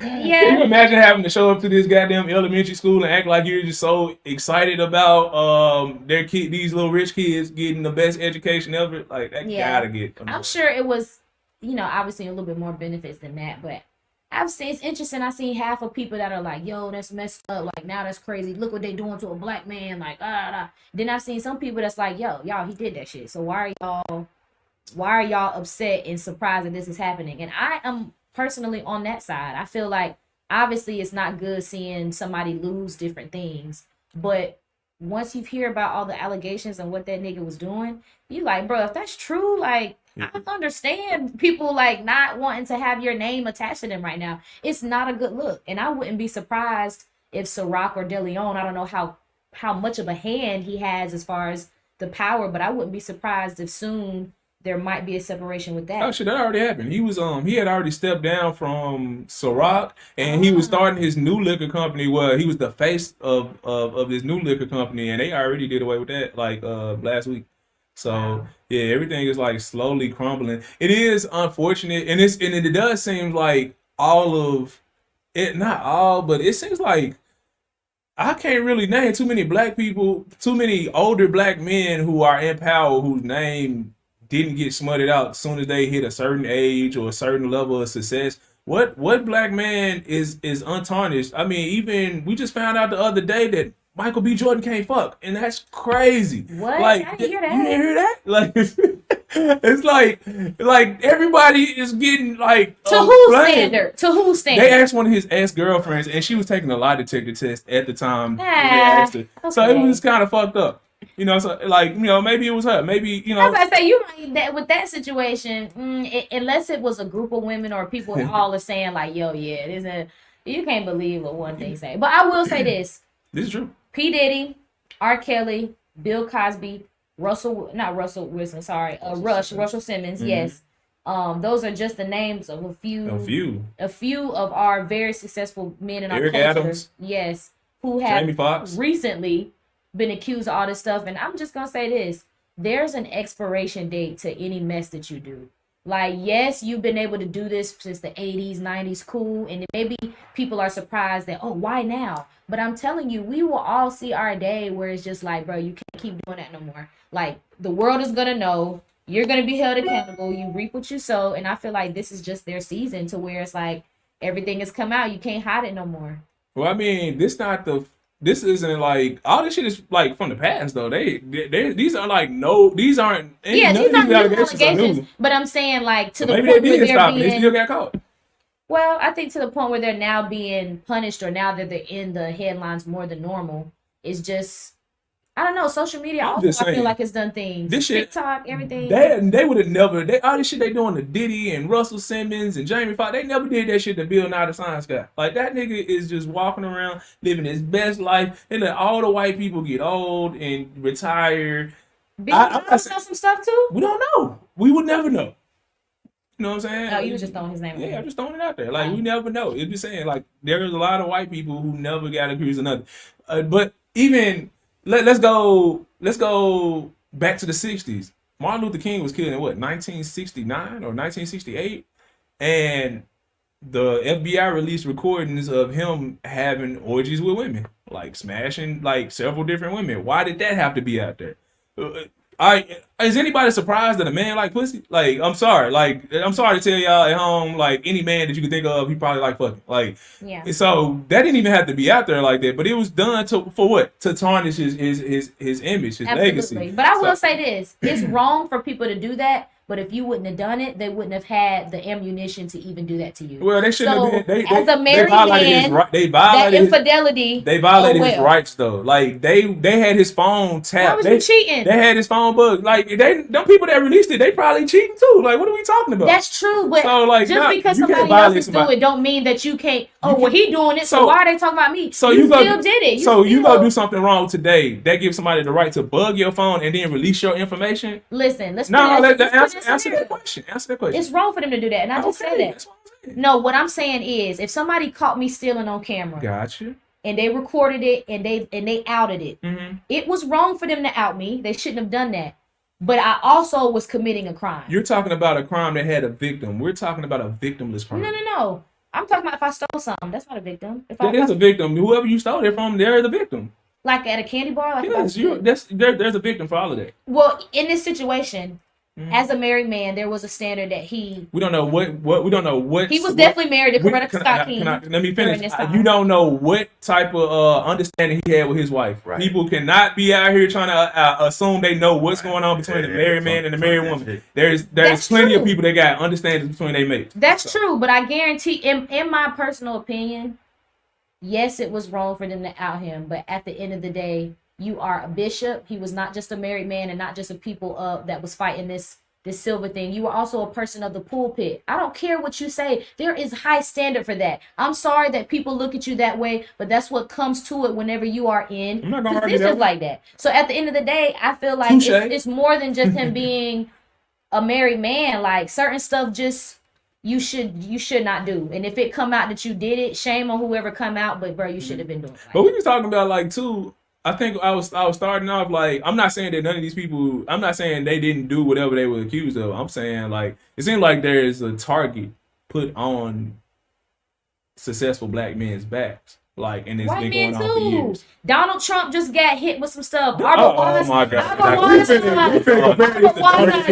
Carrey. Stop it. What's about Teflon Don? What did Jim Carrey do? What are we talking about? Jim Carrey does have sexual assault charges. Yes, there's a lot of people in the industry that have spoken, said that he be on weirdo shit and be, touching women and being very vulgar. So it's just like, we just don't know of it. But we know more of the black people because it's a part of our culture. They mean stuff to us. Because you can name a few white people. Other white people, they can name people of their culture who they also look up to politically, in sports, or whatever, who also have had stuff. It's not, I don't want people to make it a race thing. I really just want... It's a race. It's a factor. I guess. It's a factor. Like, I don't want people to think a white man in here ain't being outed too. We just don't know and care about their names as much as the P. Diddy's and the R. Kelly's and stuff like that. But they out here too, and I think this whole generation is a woman invalidating a man's experience though. Like, see, so look at this is what this is. I'm just saying this is what it's gonna look like. And I don't want them to go at you in the comments. You know what I'm saying? Because my name is Janaya Sachet, and we can talk about it in the comments. Because you are invalidating. This ain't about race. Because that little shit Lizzo was going through, they got through that shit real quick. Get the fuck out of here. Yeah, because she is a pervert as well. So it's women that do the exact same shit. That Lizzo story was 2 weeks. I was very upset. Yeah, they was like, you know what? You out here making women do X, Y, and Z, and then boom. You call another. She got Woman of the Year or some shit like that. She got an award. You call another woman big, and then all of a sudden we just never heard from two girls.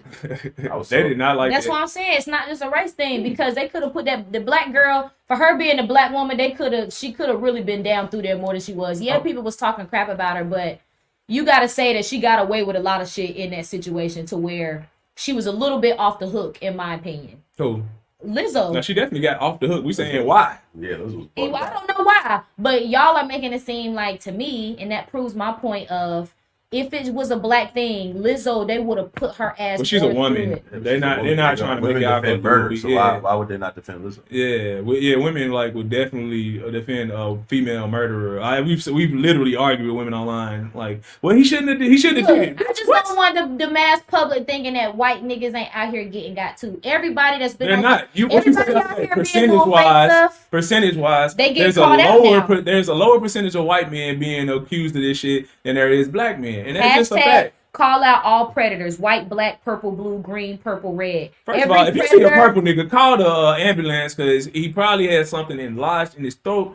And I agree with the rest of that. Not call Homeland Security. Homeland Security is crazy. Why are you purple? It's time to start outing these people for real. Yo, I'm gonna ask a part of the culture or not. I'm gonna ask y'all a question. Get them out of here. That I just saw. So Shade Room attempted to get a question started. Well, I can't remember who the two fictional characters was. Maybe it was if y'all ever seen Soul Food. I know you have. Maybe you've seen Soul Food. Mm-hmm. So it was like the woman who slept with her cousin's husband or something. That was like, who was really wrong and all this shit. So anyway, there was a whole nother discussion that happened in the comments. And it was about the movie Why Did I Get Married? So I think that's the name of the movie. Where Jill Scott was on there and her husband. They said about Sheila was her best friend or something like that. Yeah. So some dude was like,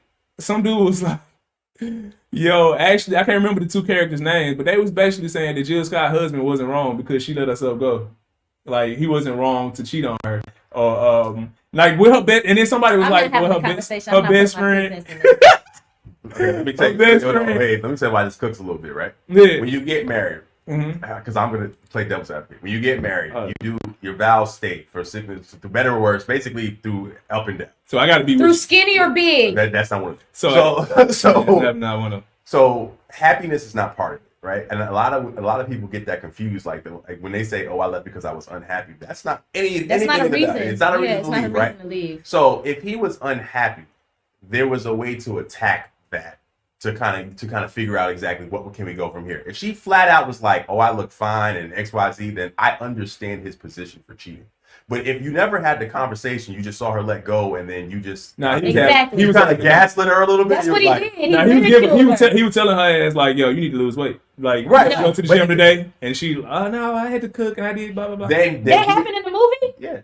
I don't remember. Then he communicated to her. Look, so men are great communicators when something's truly bothering them. They may not communicate how you want them to, but when it's time, like when when it's time to communicate, they'll communicate. Men tell women what they want all the time. Women choose to take that and fucking gaslight the shit out of them. Exactly. Hold on, let me. Go ahead. So plenty of times I talk to men on a daily basis with what I do for a living. You know what I'm saying? And I've had so many clients tell me like, "Yo, I've told my girl like she needs to lose weight. I'm willing to work out with her." And as soon as they bring up the thought of like, or let's say they tell that girl that they need to lose weight, that girl will say something like, you know, well, it's like every woman can't lose weight. It's thyroid. Why are you pressuring me? Yeah, it's always you trying to make the man the one who's at fault. Now, first of all, you married this woman and you just went up with vows and stuff, right? And it was like you basically supposed to stick it out through all this bullshit, right? So okay, bet I'm sticking it out with you. You are my person, but I am no longer attracted to you. Not because you have thyroid issue, because women always try to make this like a fucking it's something. What if it's out of my control? Let's not do the what ifs. Let's say that you are a perfectly healthy woman who just can't stop stuffing your fucking mouth. Like, so you are eating a shitload of food. You have become unattractive to your man. He has already expressed to you that he's not attracted to you anymore because you won't work out, and he's just simply asking you to work out. Now you're coming up with every excuse to not work out, and so after a while he just gives up and he starts fucking other chicks that he's actually attracted to. As to not break his vows by leaving, you know what I'm saying, like completely leaving you or whatever, or maybe he's tied in financially to the point where if he leaves, you got to ruin him. So who am I to judge this man to go out for going out there doing whatever he does, because his girl is no longer, she's no longer attractive to him But then a lot of times, this is what pisses me out too. A lot I'm of gonna times, let you finish. Yeah, I got a lot. Oh, absolutely. I got themes. Absolutely. I'm patient with it. That's how you know I can't really say much. I'm patient. Go ahead. And then this is what pisses me out too. You got these men that are being in a relationship with these women, and these women won't lose weight when the man is asking them. And then they get, oh my god, and then they fucking leave, and all of a sudden they're bad. Oh my god. Oh my god. Check this out. The woman that has some type of girl trip coming up, she want to lose weight for that shit. She want to go. She not doing her makeup, not doing her hair and shit. But her company's having a company picnic. But then she in the mirror doing her makeup, doing her hair and shit. What the fuck are you doing? You want to look good for your boss? Go fuck him. Like, you know what I'm saying? That's how I feel. Floor is yours. Okay. Ooh, the mic drop. All right. What is she about? I completely understand where y'all are coming from because I have had a barbershop talk with that amongst men too. But I will say this. No matter if your message is genuine, you as the messenger has an obligation to make sure what you say is receptive to that woman, right? In the movie, let's not talk about a what if like he said. Let's talk about the movie. Hold on. In the movie, that same police officer that she ended up marrying also talked to her about her weight and her health. But the way that he did it was at a very different approach than what her husband was. Hate that. At the end of the day, I'm telling y'all from a woman's perspective. So even though y'all don't get it and disagree, it is true. Because no man starts off saying you're fat as hell, lose weight. Every man starts off the same way. Hey baby, you gonna go get this? Okay, no, I'm sorry. Let me finish. Make a little rhyme.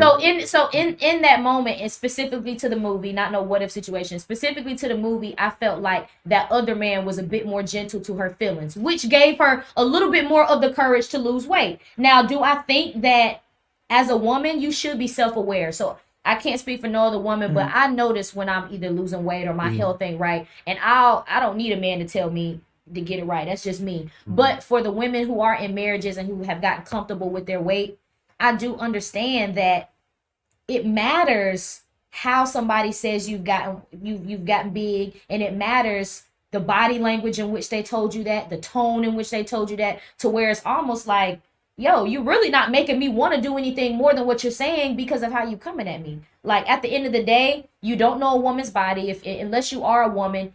You don't know that women do go through a lot of health stuff that affects their weight more than men, like for real.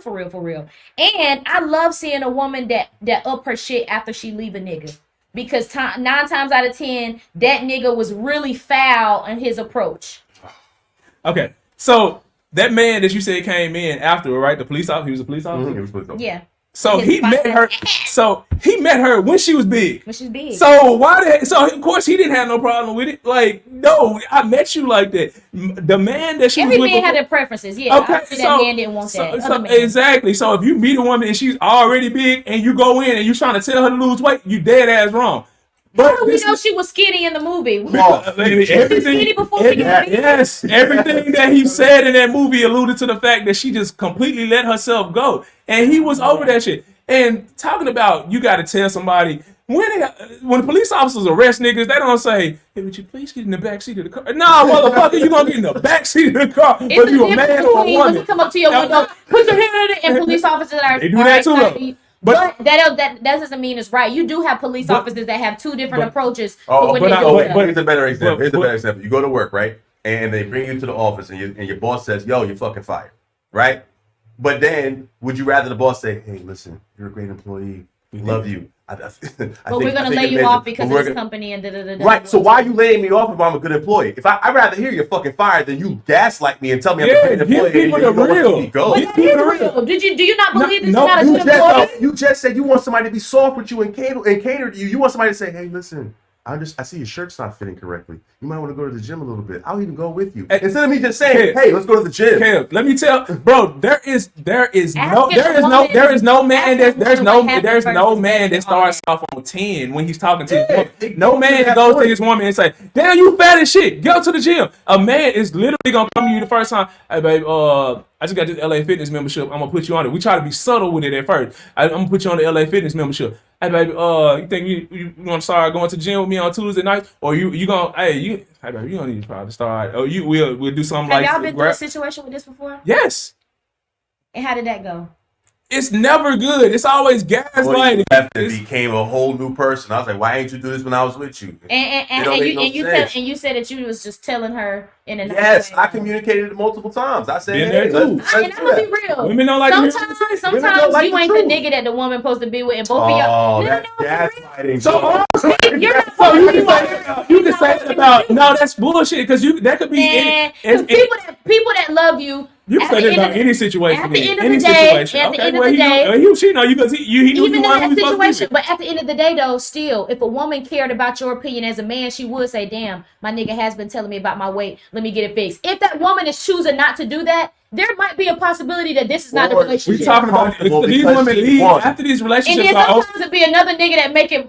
After these relationships is over, they bashing the nigga like he did something wrong. If that's the case, and you knew that y'all didn't belong together, so you was fine with it. Why are you bashing him? Wait. So listen, if that nigga was wrong, right? If his nigga was disrespectful to you, then why would you lose weight? Why would you get fit? Why would you sit there and be a better version of yourself? Why to go get the next man and do the same shit to him? Because he eventually gonna get tired of that shit too. I don't know what situation and scenarios we are talking about here. I feel like we look at it like this, right? You go out with somebody, right? They end up gaining weight. You leave the person. A lot of different scenarios. Somebody gaining weight, and then he said that she lost weight afterwards. But I was just saying, like, these women, like, so I'm saying, so I was going along with what he was saying. So she lost weight after that, and typically that happens. They go grab a new man because they lost weight, but then they typically fall back into the same pattern. Now you going through the same shit and then you go through that shit with now, personally, I don't know women that do a transformation and then transform right back. Oh yeah, see all the time. You ain't never seen a woman get big and then lose it and then get big again.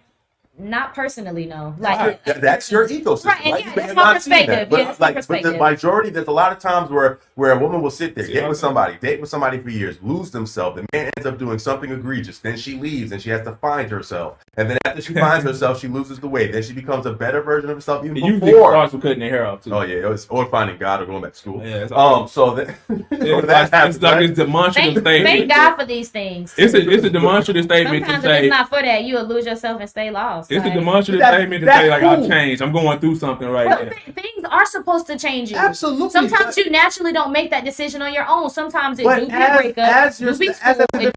My job is to be tricking niggas, basically. Right. Like, my job is to grab a new nigga and then gain the shit back. He's like, what the fuck? Why leaving me all of a sudden the wolves over your eyes now? Unless I was gaslighting you, emotionally manipulating you, and causing you so much harm and so much stand third that you had. So does it make you feel some type of way when a girl has went to another man and got better? Like, do y'all give a fuck? God bless. I'm saying, like, do y'all care if y'all were with somebody and she wasn't, I guess, big with you or whatever, and she switched up her life and got better and was with another nigga? Do y'all care? I'd be confused, but I wouldn't care. Like, people do after me. No, I don't get big and thin again and big too, nigga. But it was that was to address the fact that we said that she lose weight. No, you said she realized that you weren't the man that she wanted to be with. No, so then we was addressing that. Like, no, because she then went and lost weight because she knew that's what she needed to get the next nigga. And then she gained the weight back. Why does it take leaving your partner for you to get the wake up call and say, damn, I need to be desirable now? We can't question that. That's what I'm saying is. That should be stuck. What I'm saying is, I get it because it does happen. If but you want me to who are you to tell somebody, why did it take you being in this situation? You're the significant other. You're not God. That ain't got nothing to do with being God. If you listen, bro, we were talking about. To you to tell a woman when she. We were talking about marriage. When she shouldn't. Why not? What you mean? What women saying that? This is terrible. It's called it's a relationship between two people. If you want to marry me, you want to be with me, and you want me to be satisfied in this relationship, but you completely let yourself go. Why the fuck would I want to stay in this relationship? There's so much out there that I'm attracted to, but then don't try to make me seem like I'm the bad guy once I end this shit. Don't try to make me seem like I'm the bad guy when you weren't doing what you did to get me in the first place. Don DeMarco. No, they definitely try to make the guys.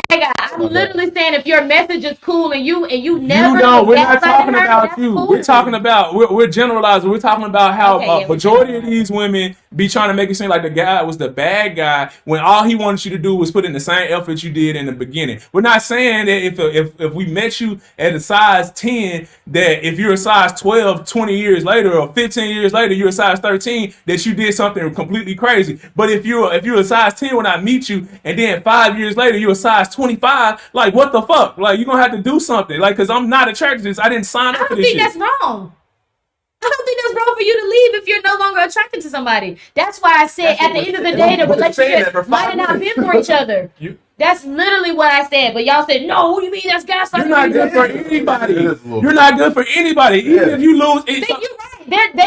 A person who cares for you would have took that advice and said, babe, you're right. I'm going to go to the gym with you on Tuesdays. I'm going to get myself right. If a woman is not doing that, unfortunately, you are not the man she's going to switch her body up for. And that's a hard reality to face. So but you don't have to force nobody. No, I'm not saying not to be the problem. All I'm saying is to take certain situations. About who the problem is. It's not the man. The problem is both of y'all were on two different times. It's not a blame game. It is a blame game. What are you talking about? You can't look at like the relationship. Okay, I'll use a great example. Look at Lala and Carmelo, right? What happened with Lala and Carmelo? They was together. Carmelo was doing something. He cheated, got a baby. Something happened. Allegedly. Mm-hmm. Oh, I wasn't there. I'm not. That child is not alleged. That's a real baby. But we don't know what happened before that. According to you, if I want to have sex by another woman, you just want the woman for me. Like, you know what I'm saying? So this is gonna happen one way or another. Him and Lala maybe not been. They might have been cool, but they might not be for each other for real. What did Lala do, son? Lala would all of a sudden. So according to you, though, you can't say you're a bad guy. According to you, you can't say that nobody's a bad guy or just because he had a kid out of wedlock, I can't say Carmelo's a bad guy. I don't know his character at all. What I'm saying is, because of that situations and certain situations, you will learn maybe you're not for me. We were compatible. We loved each other. We had a family. That's cool. But sometimes you grow apart, and there's nothing you can do about that. You're not my forever person. But if we use your logic, nobody's ever wrong. So divorce is the nature of the beast when it comes to relationships. So then nobody should get married. Then if we live in a world where I might not be the right person for you. We go out for 4, 5, 6 years and we just separate. No matter what happens, regardless of what takes place during a relationship, we're just not. You misconstruing what I'm saying. I'm trying to get clarity. The point that I made was two people that care for each other, and I've said this like the fourth time. Two people that care about each other, considers each other's feelings, and this won't even be an argument. Right. So if I was gaining weight and you told me, Janiyah, and I care about myself and the relationship I have with you, I'm going to change up my body and work out without even it being a question, and what if right? you did at the beginning and you no longer do it towards the back end of the relationship? Does that your logic still come into place that I'm no longer? You saying if I lose my weight? What you saying? You ain't never been that person. You ain't never broke up. You ain't never broke up with a nigga and then, or the nigga broke up with you, or y'all relationship ended, and you said that you've never said that the person, your significant other, was the reason that y'all broke up. Like they was the one at fault. Yeah, especially a cheating situation or something like that. Okay, but there was a reason why he cheated, and obviously, if you was where he wanted to be, he would have never cheated. So, according to your logic, what we're saying is, no. If everything was on the up and up, and he was out here doing whatever he did, and the people, we're saying the guys that you blame, we're agreeing with you. Okay, well, he was at fault. If you did everything you were supposed to do.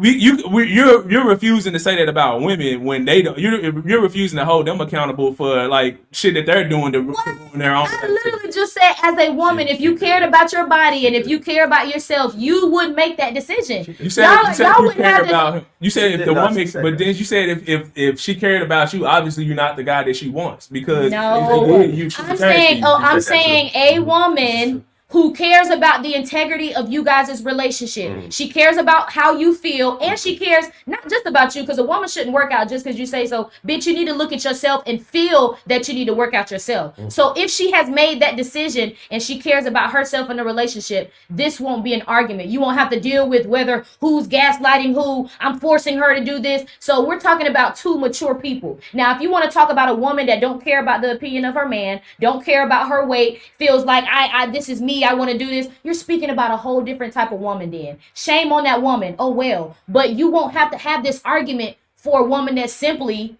wants to fucking lose weight and cares about you caring about her losing weight. Marriage is just as easy 1, 2, 3 type of stuff. That shit ain't so easy. See, you just made a whole different that's how you literally making it seem. You're making it seem like, oh, as long as we're equally yoked, we're fine. Thank you. Cool. That's but there's gonna come times where we're not equally yoked. Exactly. And then at that point, there's a choice to get back equal. You're obviously gonna have disagreements, and you're not gonna have the same. But when two people choose in that moment, all right, we disagreeing, but let's come to a conclusion. Let's make this work. Then the marriage is gonna work. Two people that say, "Oh no, I feel like this," and there's pride, there's ego. You don't want to fix stuff. Then yes, you are not meant for each other because you don't know how to let all that other stuff go to fix the issue. So since you're saying all this eloquent stuff, why is this divorce rate 70%? Because you got people that are not willing to let go of themselves, let go of the selfishness, the ego, and communicate with each other, love on each other genuinely, and change themselves when it's need to be changing. You got too many people that's like, love on me for who I am. Communication is not. I don't think communication is the lack here. I think it's the comprehension and communication. No, I don't think communication is the biggest problem in this. I think a lot of people are communicating what they're not happy with and what they want to change. It's the work. It's the work that it takes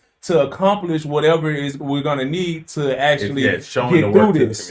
And two people, two mature people equally yoked are not gonna have this argument. That's not going to be a problem. There's going to be arguments. Who are equally, they're not going to argue about how to get through it, though. They're going to say we're going to get through it. Yeah, and that happens a lot, though. I've been in when you asked that, I've been in those situations. Yes, I've been in those situations, and typically do you feel like that was the woman for you? Typically, when you bring it up, it could possibly it could have been. It could have been. Yeah, it could be with everybody. I don't know. I don't know because we didn't get there. So I'm saying.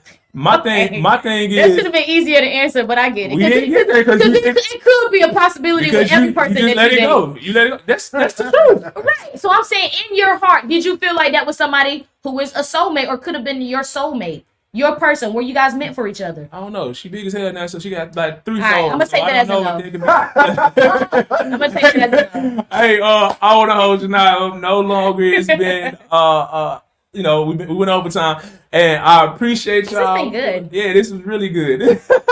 Hey man, but we appreciate y'all tuning in to a whole lot of cap. Yeah, man, we're gonna catch y'all next episode. So for my boy Killer Kev, Janaya, y'all, what's y'all Instagrams? Peace, Janaya Tashe on all platforms. Fuck with me.